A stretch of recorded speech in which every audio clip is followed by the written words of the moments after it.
नमस्कार विद्यार्थियों।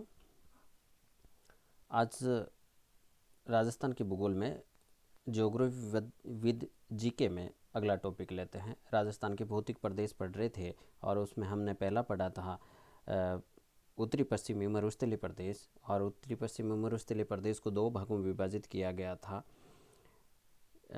उसके बाद अगला आता है अरावली पर्वतीय प्रदेश। अरावली पर्वतीय प्रदेश में अरावली का विस्तार कब कहाँ से कहाँ तक पाया जाता है, इसके कितने भागों में विभाजित किया जाता है, इसमें कौन कौन सी पर्वतों को या छोटी छोटी पहाड़ियों को किस नाम से पुकारा जाता है, उन सारे तथ्यों का अध्ययन हम इस वीडियो में करेंगे। सबसे पहले आता है अरावली। विश्व का सबसे प्राचीनतम पर्वतमाला, प्री कैम्ब्रियन युग में इसका निर्माण हुआ है। अरावली पर्वतमाला है संयुक्त राज्य अमेरिका के अपलेशियन पर्वतमाला के समकालीन मानी जाती है। इसका विस्तार 692 किलोमीटर लंबी है, जबकि राजस्थान में इसका विस्तार 550 किलोमीटर है। अर्थात राजस्थान में कुल अरावली का 80% भाग पाया जाता है। और इसकी औसत ऊंचाई की बात करें तो 930 मीटर होती है। अरावली को प्राचीनतम पर्वत और अवशिष्ट पर्वत माना जाता है। वलित पर्वत बहुत कम मानते हैं, निर्माण प्रक्रिया प्राचीन मानते हैं, सभी पर्वत वलित पर्वत है, परंतु वर्तमान में अवशिष्ट पर्वत और प्राचीनतम पर्वत है। अरावली के अगर विस्तार की बात करें तो उत्तर में रायसेना हिल दिल्ली से लेकर राजस्थान में खेतड़ी सिंगाना झुंझुनू से, और दक्षिण में आबू सिरोही तक, और उसके बाद आगे खेड़ बर्मा पालनपुर जिला है गुजरात का, वहाँ तक इसका विस्तार पाया जाता है। कुल लंबाई 692 किलोमीटर है। अरावली को अध्ययन की दृष्टि से तीन भागों में विभाजित किया जाता है। सबसे पहले उत्तरी भाग उत्तरी अरावली, उसके बाद मध्य का मध्य अरावली और दक्षिण अरावली। उत्तरी, मध्य और दक्षिण तीन भागों में। उत्तरी अरावली में विस्तार है जयपुर और झुंझुनू में इसका पाया जाता है। और इस उत्तरी अरावली की सबसे ऊंची चोटी रघुनाथगढ़ है। उसके बाद मध्य अरावली अजमेर कहलाती है, अजमेर वाले क्षेत्र को कहा जाता है, और टोटगढ़ के या कई जगह तारागढ़ के नाम से जाना जाता है सबसे ऊंची चोटी। और दक्षिणी अरावली सिरोही राजसमंद को माना जाता है, जिसमें गुरु शिखर सबसे ऊंची चोटी है। ये देखिए, सबसे पहले उत्तरी अरावली, उसके बाद मध्य अरावली, उसके बाद दक्षिणी अरावली। दक्षिणी अरावली में सबसे ऊंची चोटी गुरु शिखर है, उसके बाद दूसरी चोटी जरगा आती 1401। यहाँ पर जो मेवाड़ अरावली उदयपुर और राजसमंद की सर्वोच्च ऊंची चोटी है जरगा है, 1431 किलोमीटर है। और सिरोही में गुरु शिखर, शेर, देलवाड़ा, ये तीन ऊंची चोटियाँ हैं। सबसे ऊंची चोटी 1722 मीटर गुरु शिखर सिरोही की ऊंची चोटी है। ये यहाँ पर एक लिस्ट दे रखी है, और इस लिस्ट को थोड़ा सा जूम करके मैं दिखा देता हूँ कि बच्चे ध्यान से इसको। अरावली के सर्वोच्च चोटियाँ, ये चीटी थोड़ा गलत प्रिंट हो रखा है, चोटियाँ अवरोही क्रम में, घटते हुए क्रम में नीचे, ये चोटियों के नाम हैं, और उसके बाद एक तरफ उनका स्थान है और उनकी ऊंचाई है। उसके बाद ये आगे दे रखी है खो नागौरियन, जिसे जयपुर में है, तारागढ़ सायरा उदयपुर, तारागढ़ अजमेर, बिलाली अलवर, रोजा बाकर जालोर, और बोली ये जालोर में है।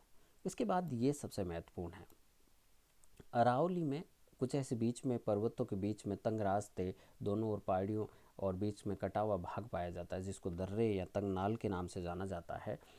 ये नाल राजस्थान में कहाँ कहाँ पर है देखिए। बरनाल व देसूरी नाल ये पाली में पाई जाती हैं। ब्यावर के पास परवारिया नाल और सूरा नाल है। राजसमंद में हाथीगुड़ा नाल, कमली या खामली घाट, गोरम घाट, जीलवा या पगलिया, और राजसमंद मेवाड़ और पाली मारवाड़, इसको जीलवा की नाल आपस में, मेवाड़ और मारवाड़ को जोड़ने का कार्य है जीलवा या पगलिया की नाल करती हैं। उसके बाद उदयपुर में देसूरी नाल की जगह ढेबर नाल भी कहा, केवड़ा, फुलवारी की नाल और हाथी नाल, ये इन दर्रों के नाम है। अरावली में सर्वाधिक नाल राजसमंद में स्थित है, और फुलवारी नाल अभ्यारण्य में सोम, मानसी, वाकल नदियाँ बहती हैं। अरावली का महत्व क्या है? अरावली मरुस्थलीकरण को रोकती है, इसमें धात्विक या अधात्विक खनिज पाए जाते हैं। अरावली राजस्थान की जैव विविधता को प्रभावित करती है। और इसके बाद अरावली में अधिकांश नदियों का उद्गम अरावली से ही होता है। राजस्थान में जितनी भी है मानसून को प्रभावित करती है।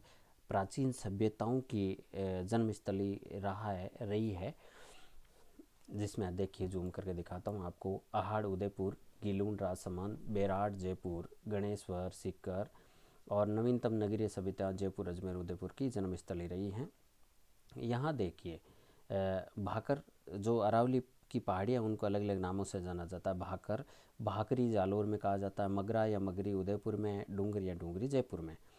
यहाँ देखिए जीके के तौर पे बहुत महत्वपूर्ण है, कम प्रतियोगिता परीक्षाओं के तौर पे। त्रिकूट पहाड़ी, सोनार दुर्ग जैसलमेर का त्रिकूट पहाड़ी पर और त्रिकूट पर्वत, दोनों शब्द ध्यान दिए, त्रिकूट पहाड़ी और पर्वत। पहाड़ी जैसलमेर, पर्वत केला देवी, एक पश्चिम में तो एक पूर्व में। चिड़ियाटूक पहाड़ी मेहरानगढ़ का किला बना हुआ है जो जोधपुर में। छप्पन की पहाड़ियाँ बाड़मेर में है। छप्पन की पहाड़ियाँ पर राजस्थान का जो नाकोड़ा पर्वत है वो वहाँ उस क्षेत्र में स्थित है। और एक पीपलूद पहाड़ी राजस्थान का लघु माउंट आबू कहा जाता है। बाड़मेर और जालोर की जो पहाड़ियाँ हैं, ग्रेनाइट व रायोलाइट की चट्टानें पाई जाती हैं। गोलाकार पहाड़ी बाड़मेर, घोड़े की नाल जैसी पहाड़ियाँ बारां में पाई जाती हैं। तस्तरीनुमा पहाड़ियाँ गिरवा उदयपुर में पाई जाती है। और बूंदी में कोटा बूंदी झालावाड़ में मुकुंदरा हिल्स अर्धचंद्राकार पहाड़ियों के रूप में पाई जाती है। गिरवा का शाब्दिक अर्थ होता है पर्वतों की मेखला श्रृंखला, जो अरावली में उदयपुर में स्थित है। उसके बाद ये एक लिस्ट दे रखी है पूरी लंबी चौड़ी। रोजा भाकर जालोर में पहाड़ियों के नाम है और कौन सी पहाड़ियाँ कहाँ पर पाई जाती हैं। रोजा भाकर और इसराना भाकर जालोर में, झारूला भाकर सारी जालोर में, जसवंतपुरा पहाड़ी जालोर में है। इसकी सबसे ऊंची चोटी है वो डोरा पर्वत है। सुंडा पर्वत सुंदा माता का अभ्यारण्य है वहाँ पर जालोर में। और यहाँ पर 2006 में एक रोपवे सुंडा पर्वत में स्थापित किया गया। भालू संरक्षित क्षेत्र स्थापित किया गया है, भाकर सिरोही में कहलाता है। और क्यों कहा जाता है, दक्षिणी अरावली में सिरोही में स्थित छोटी व तीव्र ढाल वाली पहाड़ियाँ भाकर कहलाती है। हिरण मगरी उदयपुर में, मोती मगरी फतेहपुर सागर उदयपुर में, मछली मगरी पिछोला झील उदयपुर में। यहाँ पर भी सेकंड रोपवे, पहला रोपवे स्थापित किया गया था सुंदा माता में, या सेकंड रोपवे। जरगा पहाड़ी उदयपुर में, रागा पहाड़ी जरगा रागा ये उदयपुर में है। देसहरो, ये जरगा और रागा पहाड़ी के बीच का जो हरा भरा क्षेत्र है देसहरो कहलाता है। अर्थात दक्षिण अरावली में जरगा और रागा पहाड़ियों के मध्य हरे भरे क्षेत्र को देसहरो कहा जाता है। गोगुंदा आयड़ या बेड़च का उद्गम स्थान उदयपुर में है। बिछमेड़ा सोम नदी का उद्गम है। उसके बाद बिजराल पहाड़ी खारी नदी का उद्गम, दिवेर पहाड़ी कोठारी नदी का उद्गम, खमनोर पहाड़ी बनास नदी का उद्गम। बिजराल खारी, दिवेर कोठारी, खमनोर बनास। नाग पहाड़ी लोणी का उद्गम, मोती डूंगरी, झालाना डूंगरी, महादेव डूंगरी, गणेश डूंगरी, भीम डूंगरी, बीजक डूंगरी, सारी की सारी ये डूंगरियाँ हैं वो जयपुर में पाई जाती हैं। बेराट पहाड़ी बाणगंगा का उद्गम, सेवर पहाड़ी साबी नदी का उद्गम, मनोर पहाड़ी मेंढा नदी का उद्गम, खंडेला पहाड़ी सीकर में कांतली नदी का उद्गम और यूरेनियम का भंडार माना जाता है। मले खेत या माल खेत की पहाड़ी सीकर में है। हर्ष पहाड़ी सीकर में है।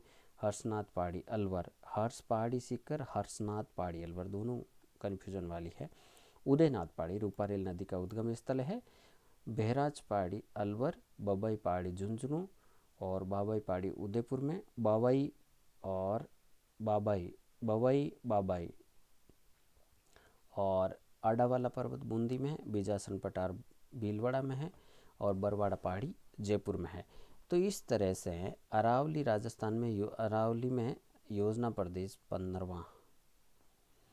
तो इस तरह से ये पूरा अरावली में विभिन्न पहाड़ियाँ ये जीके में ज़रूर पूछा जाता है। इसकी पहचान, जहाँ डूंगरी नाम आता है जयपुर, पहाड़ी नाम आता है, उसमें कुछ सीकर, ज़्यादातर सीकर और कुछ एक दो जयपुर में आती हैं। और ये कुछ पहाड़ियों के नाम थे जिनसे नदियों का उद्गम होता है। तो विशेष तौर से ये समझने वाली बात है, कम से कम इनको ध्यान से पढ़े, वीडियो को पॉज करके अच्छे से पढ़े, तब जाके ये चीज़ें समझ में आएगी। 10 मिनट का वीडियो बन